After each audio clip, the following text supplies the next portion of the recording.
sebelum penaklukan kota Mekah, Amr bin As itu masuk Islam dengan 2 orang. Siapa 2 orang itu? Nah, Khalid bin Walid terus 2 orang.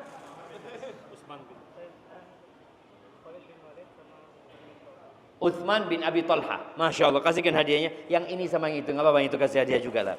Itu udah angkat tangan, kesian lah.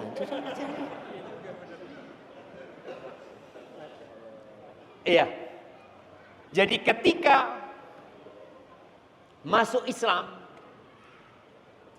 Amr bin As ini nggak jadi baiat. Dia tarik tangannya. Lalu dia mengatakan asytarit. Aku mau buat syarat. Anak akan bacakan syarat ini. Tapi sebelumnya diceritakan ketika Amr bin As mau meninggal dunia. Amr bin As itu nangis ya, nangis panjang tangisan beliau.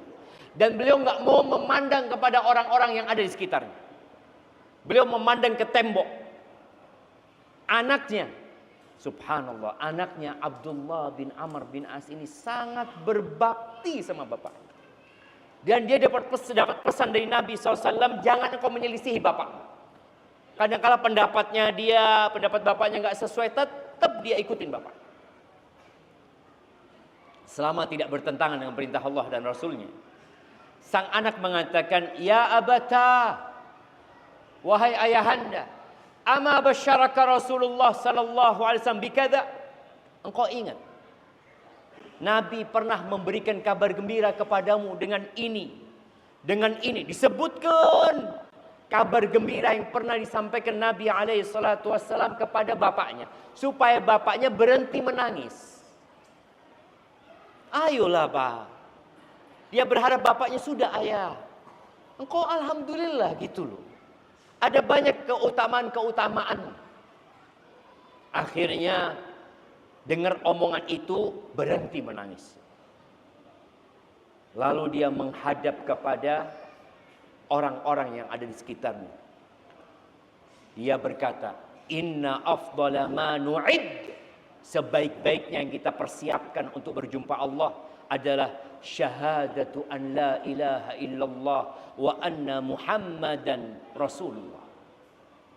Itu sebaik-baiknya bekal yang harus dipersiapkan. Ini qad kuntu ala adbaqin salas. Hidupku ini melalui 3 fase. Yang pertama dia sebutkan, laqad ra'aituni wa ma ahadun ashadda bughdan li Rasulillah sallallahu alaihi wasallam minni wa la ahabba ilayya an akuna qad istamkantu minhu faqataltu. Kata Amr, aku berada di fase di mana orang yang paling aku benci adalah Rasulullah SAW. Dan aku berharap pada waktu itu aku bisa membunuh Nabi Muhammad SAW. Bayangin dia. Lalu dia mengatakan, falau muttu ala tilkal hal lakuntu min ahlin nar. Kalau aku mati pada fase itu, pasti aku masuk neraka. Yakin Amr bin As. Falamma ja'alallahu al-Islam fi qalbi, ketika Allah menjadikan Islam dalam hati. Nih, bagaimana Amr bin As menyebutkan nikmat itu dari Allah. Aku jadi Islam nih karena Allah gitu. Antum bisa datang kajian ini karena Allah. Antum bisa sholat juga karena Allah. Semua kebaikan yang bisa kita lakukan, wallah jamaah, itu karena Allah azza wa jalla. Walaula fadlullahi alaikum wa rahmatuhu ma zaka minkum min ahadin abada. Walakin Allah yuzakki man yasha.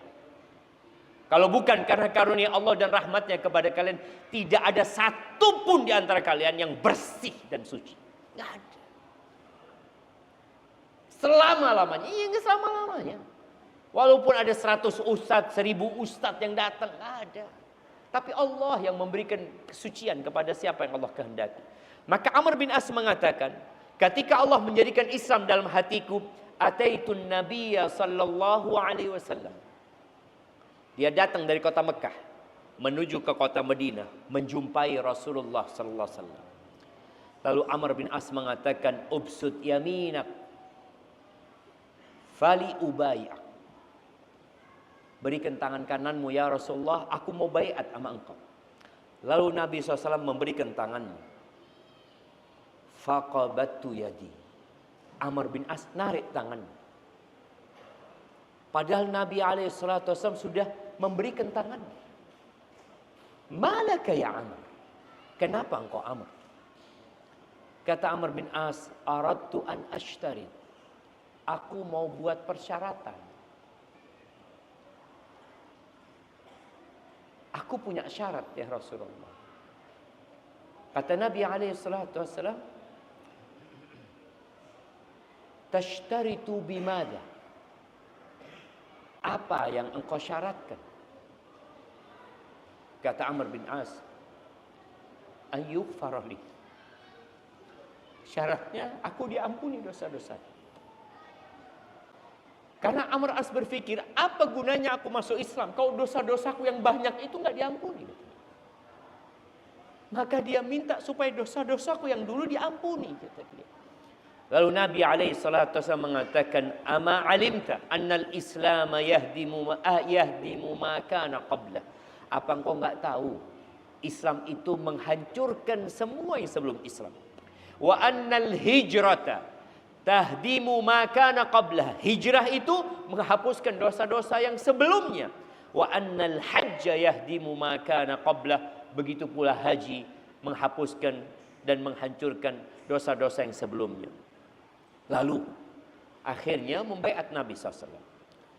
Kata Amr bin As, wa ma kana ahadun ahabba ilayya min Rasulillah sallallahu alaihi wasallam wala ajalla fi aini minhu wa ma kuntu utiqu an amla'a aynayya minhu ijlalan lahu walau su'iltu an asifahu ma afaqtu li'anni lam akun amla'u aynayya minhu. Kata Amr bin As, setelah kejadian itu tidak ada manusia yang lebih aku cintai daripada Rasulullah sallallahu alaihi wasallam. Tidak ada manusia yang lebih aku agungkan daripada Nabi alaihi salatu wasallam. Sampai karena aku mengagungkan Nabi SAW, nggak pernah aku memandang Nabi dengan penuh seperti itu. Kalau aku ditanya bagaimana wajah Nabi SAW, nggak bisa aku mensifatinya. Karena beliau benar-benar mengagungkan Rasul sallallahu alaihi wasallam. Lalu dia mengatakan, walau muttu ala tilkal hal, kalau aku mati pada posisi itu, la rajautu an akuna min ahlil jannah.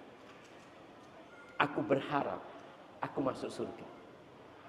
Kalau yang pertama dia mengatakan pasti aku masuk neraka, tapi kalau ini dia berharap aku masuk surga. Kalau aku matinya dulu. Lalu kata Amr bin As, thumma wallina asya awwalina asya ma adri ma halifu. Kemudian ya kita menjadi pemimpin, jadi gubernur Amr bin As, dan aku nggak tahu bagaimana kondisiku menjalankan amanah-amanah itu. Dan sebagian kita fasenya di fase yang ketiga. Di fase dia mulai jauh dari nilai-nilai agama. Mulai sibuk mengumpulkan dunia. Apakah antum berbaik sangka kalau anak mati insya Allah masuk surga? Atau antum seperti Amr bin As yang mengatakan nggak tahu. Banyak dosa-dosa.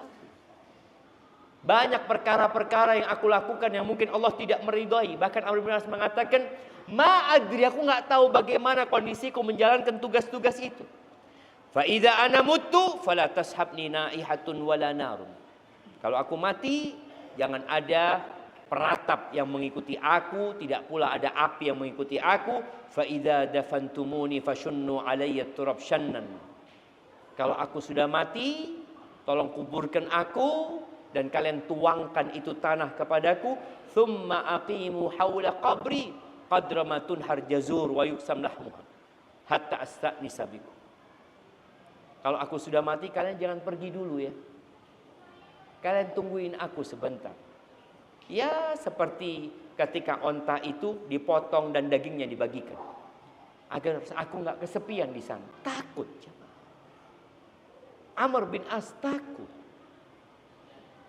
Kenapa dia takut?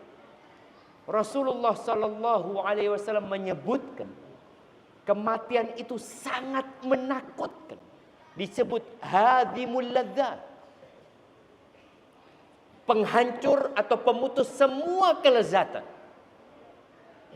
Ketika Nabi alaihi salatu wassalam di depan kuburan, beliau duduk ya, kuburan itu sedang digali. Lalu beliau meneteskan air mata. Beliau mengatakan limithli hada fa'iddu. Untuk yang seperti ini seharusnya kalian mempersiapkan. Tidak ada peristiwa yang lebih menakutkan daripada kematian. Kalau dia selamat di sini, insya Allah yang selanjutnya akan lebih mudah. Amr bin As minta orang-orang itu nggak pulang duluan supaya dia nggak kesepian. Wa andur mada uraji'u bihi rusul rabbi. Aku akan lihat bagaimana aku menjawab utusan-utusan Allah ketika bertanya kepadaku. Ahibati fillah. Itu kondisi Amr bin As. Dia berada di masa yang sangat berdekatan dengan masa Rasul sallallahu alaihi wasallam. Amr bin As tidak pernah merasakan AC yang kita rasakan. Amr bin As tidak pernah merasakan motor yang kita naikin. Tidak pernah merasakan adanya air dingin di kulkas rumah kita. Atau kita kapan berhenti haus, kita tinggal beli, kita minum. Tapi dia takut dengan kenikmatan yang Allah berikan kepada dia. Dengan beberapa jabatan yang diberikan kepada dia, dia takut kalau nanti dia tidak bisa menjawab pertanyaan-pertanyaan yang Allah berikan kepada dia.